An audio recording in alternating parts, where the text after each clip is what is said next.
মুখ্যমন্ত্রীও আর এই মুখ্যমন্ত্রীর আসন ফেরত পাবেন না, আর চন্দ্রিমা ভট্টাচার্যও আর অর্থ বাজেট পূর্ণাঙ্গ করার সুযোগ পাবেন না বলে আমি মনে করি। অর্থমন্ত্রী চন্দ্রিমা ভট্টাচার্য যে ভোট অ্যাকাউন্ট পেশ করলেন, তাতে আমার মনে হলো যে সমস্ত যে প্রস্তাব রাখলেন সেই প্রস্তাব আগামী দিনে কার্যকরী করার সুযোগ আর বর্তমান সরকার এসে পাবে না।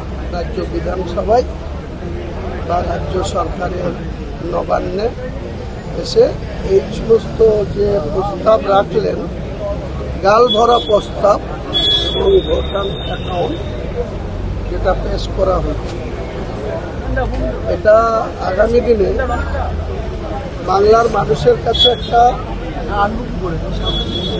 গাল ভরা বচন বাণী উনি শোনালেন। সামান্য ICDS এর কর্মীদের 1000 টাকা অনারিয়াম বাড়িয়ে, আশা কর্মীদের 1000 টাকা অনারিয়াম বাড়িয়ে, যে আশা কর্মীরা কিছুদিন আগে কলকাতায় তাদের 15,000 টাকা অনারিয়ামের দাবি করে আন্দোলন করতে এসেছিলেন, পুলিশের লাঠি খেয়েছিলেন, সেই আশা কর্মীদের জন্য 1000 টাকা অনারিয়াম বাড়ানো হলো ICDS কর্মীদের। এবং শিক্ষা দপ্তরের যে সমস্ত কর্মী যাদের ন্যূনতম 18,000 টাকা স্যালারি হওয়া উচিত, তাদের ওই কোথাও 8,000, কোথাও 9,000, কোথাও 12,000 করে যে কর্মীদের দেওয়া হয়, তাদের ক্ষেত্রে একইভাবে 1,000 টাকা করে আগামী এপ্রিল মাসে তিনারা বাড়ানোর সিদ্ধান্ত ঘোষণা করেছে। সম্ভবত এপ্রিল মাসে এই সরকারের বিদায় আসন্ন। তারপরে এই যে প্রস্তাব, গাল ভরা যে প্রস্তাব ওনারা রাখলেন, সেই প্রস্তাবে কার্যকরিতা আছে বলে আমার মনে হয় না। যেহেতু সবে শুরু হয়েছে, 5 মিনিট একটু পরে ভোটার অ্যাকাউন্ট পেশ করতে হয়, তাই ভোটার অ্যাকাউন্টে যে সমস্ত গালভরা বক্তব্য চন্দ্রিমা ভট্টাচার্য রেখেছেন, আগামী দিনে ওনারা ইলেকশন সম্পূর্ণ হওয়ার পর এই সুযোগ থেকে বর্তমান সরকার বঞ্চিত হবে। এই ধরনের কলকাতা পুলিশ কমিশনারকে বলবো, সমটু কেস করে তাদের বিরুদ্ধে কেন এতদিন ব্যবস্থা নেওয়া হয়নি। তারা কলকাতার খিদিরপুরে আমাদের মতো একটা জনপ্রতিনিধিকে কলকাতায় তাদের পার্টি অফিসের ফ্ল্যাগ নিয়ে পার্টি অফিসের নামে কল সেন্টার খুলে 25 থেকে 30টা লোককে বসিয়ে রেখে প্রতিদিন তারা মানুষের অর্থ তাদের পক্ষে, মানুষের সঙ্গে যেটা চিটিংবাজি করা বলে, গেমিং আপ চালায়। কেন কলকাতা পুলিশ বা ডিসি পোর্ট তাদের বিরুদ্ধে ব্যবস্থা নেয় না? আমি গণতান্ত্রিক অধিকার আছে, বাংলার যে কোনো প্রান্তে আমি যেতে পারি, কারোর সঙ্গে দেখা করতে পারি, কারোর সৌজন্যতা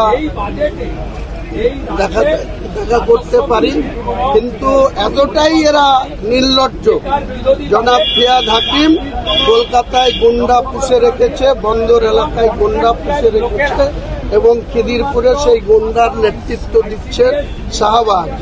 এই শাহবাজের সম্বন্ধে আমার কাছে আরো তথ্য আছে যে NIA, কেন্দ্রীয় NIA সংস্থা কিছুদিন আগে এতে তদন্তের স্বার্থে তাদের আন্ডারে নিয়েছিল, কিন্তু কলকাতা কমিশনার, কলকাতা পুলিশের কমিশনার বা ডিসি কোর্ট তাদের বিরুদ্ধে আজ পর্যন্ত কোনো ড্রাস্টিক অ্যাকশন বা তাদের বিরুদ্ধে কোনো কড়া ব্যবস্থা গ্রহণ করেনি। তাই আমি বলবো যে পুলিশ, ডিসি কোর্ট যেন কালকের ঘটনা যথাযথ তদন্ত করে সমটু কেস স্টার্ট করে তাদের অ্যারেস্ট করবে, তা না হলে আগামী দিনে আমার যদি বাংলার কোনো জায়গায় এরকম বারবার নিরাপত্তাহীনতায় আমাকে ভুগতে হয় বা আমার প্রতি অযাচিত আক্রমণ হয়, আমার গাড়ির উপরে হামলা হয়, তাহলে আগামী দিনে এই যে সরকারটা আছে, এই সরকারের যারা নেতৃত্বে আছে, এই সরকারের যারা মন্ত্রিত্ব, তাদেরও কিন্তু নিরাপত্তা অনেক জায়গায় বিঘ্নিত করার মতো ক্ষমতা যে ইউপি পার্টির ওয়ার্কারদের রয়েছে। আজকে বেলা 3টে থেকে, যেহেতু মাধ্যমিক পরীক্ষা ছিল, তাই 3টে থেকে রাজ্যের বিভিন্ন প্রান্তে গতকালকের ঘটনা নিয়ে আমাদের দক্ষতা উন্নয়ন পার্টির ব্লক লেভেল থেকে প্রোটেস্ট করা হচ্ছে, ধিক্কার জানানো হচ্ছে, ফিরহাদ হাকিম এবং মমতা বন্দ্যোপাধ্যায়ের বিরোধিতা করা হচ্ছে এই শাসন ক্ষমতা। পাশাপাশি যে ভোট অ্যাকাউন্ট পেশ করা হলো, এটা গালগপ্প বাংলায় বলা যায়। এই চন্দ্রিমা ভট্টাচার্য আগামী দিনে আর বাংলার যে বিধানসভা ভোটের পরে মুখ্যমন্ত্রীও আর এই মুখ্যমন্ত্রীর আসন ফেরত পাবেন না, আর চন্দ্রিমা ভট্টাচার্যও আর অর্থ বাজেট পূর্ণাঙ্গ করার সুযোগ পাবেন না বলে আমি মনে করি।